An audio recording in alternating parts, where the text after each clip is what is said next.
طالبانو عمران خان څنګه ولې ناهیلی کړ؟ د ډیورن په اړه ورته څه وویل؟ ویډیو تر اخره وګورئ او چینل سبسکرایب کړئ.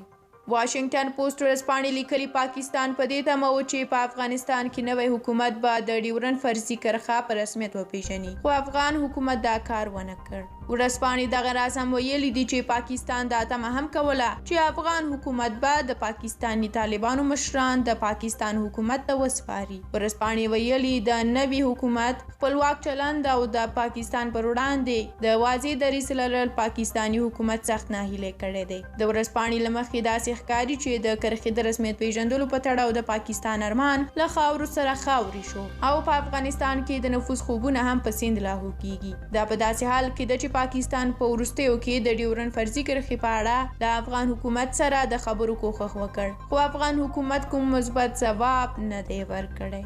له تاسو ټولو ډیره زیاته مننه چې ویډیو مو تر اخره ولیده. د سوله افغان یوټیوب چینل سبسکرایب، د ویډیو لایک او په کومنټ کې خپل نظر شریکول مه هیروئ. تر بلې ویډیو د خدای پامان.